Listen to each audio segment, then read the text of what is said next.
Where the Light Falls. Elira, Recovered Entry 1.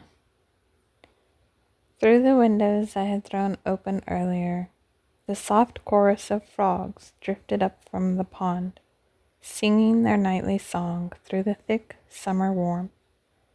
I rubbed the sweat from my temples with the back of my hand and scanned the progress I'd made. The air in the old house still felt stuffy, but it was better. This house had been locked up and abandoned for 50 years. It'd take time. It's coming along, still a ways to go, but it's starting to feel nice. My voice hung in the room a moment too long.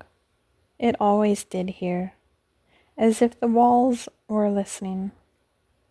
The house had been a bargain, sold as is, which was a polite way of saying good luck to whoever signed the papers.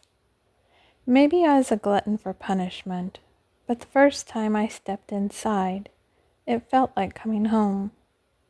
I crossed to where I'd left my glass on the dusty windowsill and picked it up, leaving a watermark behind. One more small addition to a place that had known 100 years of them. I drank deeply and looked out over the overgrown backyard. That was the other reason I bought it, the land. Enough of it that no neighbor could come within shouting distance, which suited me fine. I loved people. Don't get me wrong. They were fantastic, great. Let's all get together, never. I just also loved the quiet. Having that much space around me felt, for the first time in a long time, like I could finally breathe. Out past the window, the yard stretched wild and untouched. Weeds overtook what used to be a lawn. Stone paths disappeared under dried vines, and an old rusted iron gate with a lantern swinging on the top sat near the entrance. Wait, no lantern. And there at the center of it all, an old oak leaned out like a sentinel, one thick limb stretching low and wide, practically begging for a swing. A sharp, acrid scent of burning wood drifted through my nose. It didn't waft in from the window. It came from inside the house, down the hall. Something's burning. Moving quickly, boots echoing on the hardwood, I rounded the corner into the small side room, the forgotten study or library, and stopped short.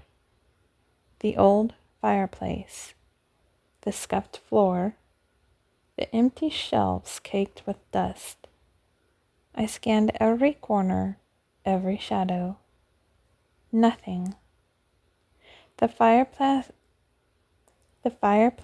sat cold and dead, draped in decades of cobwebs. I crouched and peered inside anyway. Only the ghost of fires lingered in the stone. Odd. Moonlight danced across the floorboards, through the distant oak branches as I stood, and the room seemed to tilt with sudden disorienting familiarity.